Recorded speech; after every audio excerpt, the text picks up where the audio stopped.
CHAPTER 6. In which Fix, the detective, betrays a very natural impatience. The circumstances under which this telegraphic dispatch about Phileas Fogg was sent were as follows. The steamer Mongolia, belonging to the Peninsular and Oriental Company, built of iron, of 2,800 tons burden and 500 horse-power, was due at 11 o'clock a.m. on Wednesday, the 9th of October, at Suez. The Mongolia plied regularly between Brindisi and Bombay via the Suez Canal, and was one of the fastest steamers belonging to the company, always making more than 10 knots an hour between Brindisi and Suez, and 9½ between Suez and Bombay.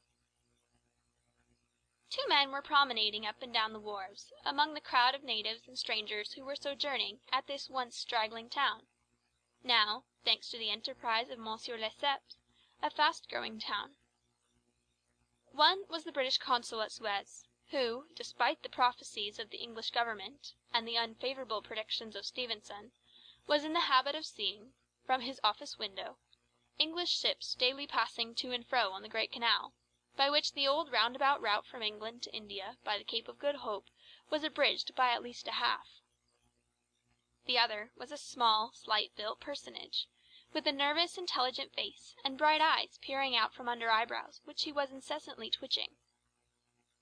He was just now manifesting unmistakable signs of impatience, nervously pacing up and down, and unable to stand still for a moment.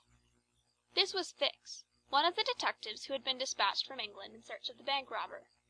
It was his task to narrowly watch every passenger who arrived at Suez, and to follow up all who seemed to be suspicious characters, or bore a resemblance to the description of the criminal, which he had received 2 days before from the police headquarters at London. The detective was evidently inspired by the hope of obtaining the splendid reward which would be the prize of success, and awaited with a feverish impatience, easy to understand, the arrival of the steamer Mongolia. "So you say, Consul," asked he for the 20th time, "that this steamer is never behind time?" "No, Mr. Fix," replied the consul. "she was bespoken yesterday at Port Said, and the rest of the way is of no account to such a craft. I repeat, that the Mongolia has been in advance of the time required by the company's regulations, and gained the prize awarded for excess of speed." "Does she come directly from Brindisi?" "Directly from Brindisi. She takes on the Indian mails there, and she left there on Saturday at 5 p.m. Have patience, Mr. Fix. She will not be late. But really, I don't see how, from the description you have, you will be able to recognize your man, even if he is on board the Mongolia." "A man rather feels the presence of these fellows, Consul, than recognizes them. You must have a scent for them, and a scent is like a sixth sense which combines hearing, seeing, and smelling.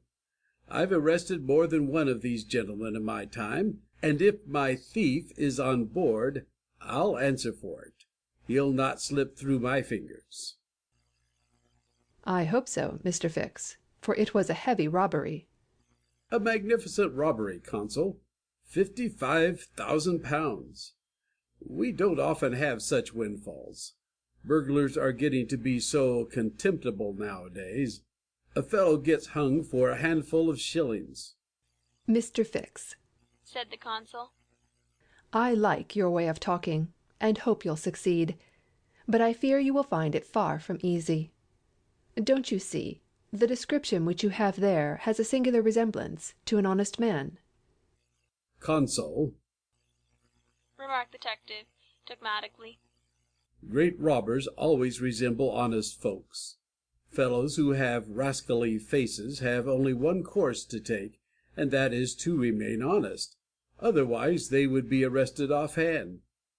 The artistic thing is to unmask honest countenances. It's no light task, I admit, but a real art." Mr. Fix evidently was not wanting in a tinge of self-conceit. Little by little the scene on the quay became more animated. Sailors of various nations, merchants, shipbrokers, porters, fellahs, bustled to and fro as if the steamer were immediately expected. The weather was clear, and slightly chilly. The minarets of the town loomed above the houses in the pale rays of the sun. A jetty pier, some 2,000 yards long, extended into the roadstead. A number of fishing smacks and coasting boats, some retaining the fantastic fashion of ancient galleys, were discernible on the Red Sea. As he passed among the busy crowd, Fix, according to habit, scrutinized the passers-by with a keen, rapid glance. It was now 10:30. "The steamer doesn't come?" he exclaimed as the port clock struck. "She can't be far off now," returned his companion. "How long will she stop at Suez?" 4 hours. Long enough to get in her coal. It is 1,310 miles from Suez to Aden, at the other end of the Red Sea, and she has to take in a fresh coal supply. "And does she go from Suez directly to Bombay?" Without putting in anywhere. "Ah, good," said Fix. "If the robber is on board, he will no doubt get off at Suez, so as to reach the Dutch or French colonies in Asia by some other route. He ought to know that he would not be safe an hour in India, which is English soil." Unless, objected the counsel, he is exceptionally shrewd. An English criminal, you know, is always better concealed in London than anywhere else. This observation furnished the detective food for thought, and meanwhile the consul went away to his office. Fix, left alone, was more impatient than ever, having a presentiment that the robber was on board the Mongolia. If he had indeed left London, intending to reach the New World, he would naturally take the route via India, which was less watched and more difficult to watch than that of the Atlantic. But Fix's reflections were soon interrupted by a succession of sharp whistles, which announced the arrival of the Mongolia. The porters and fellahs rushed down the quay, and a dozen boats pushed off from the shore to go and meet the steamer. Soon her gigantic hull appeared passing along between the banks, and 11 o'clock struck as she anchored in the road. She brought an unusual number of passengers, some of whom remained on deck to scan the picturesque panorama of the town, while the greater part disembarked in the boats and landed on the quay. Fix took up a position and carefully examined each face and figure which made its appearance. Presently one of the passengers, after vigorously pushing his way through the importunate crowd of porters, came up to him and politely asked if he could point out the English consulate, at the same time showing a passport which he wished to have visaed. Fix instinctively took the passport, and with a rapid glance read the description of its bearer. An involuntary motion of surprise nearly escaped him, for the description in the passport was identical with that of the bank robber which he had received from Scotland Yard. "Is this your passport?" asked he. No, it's my master's. "And your master is—" He's stayed on board. "But he must go to the consul's in person, so as to establish his identity." Oh, is that necessary? "Quite indispensable." And where is the consulate? "There, on the corner of the square." said Fix, pointing to a house 200 steps off. I'll go and fetch my master, who won't be much pleased, however, to be disturbed. The passenger bowed to Fix and returned to the steamer. End of chapter 6.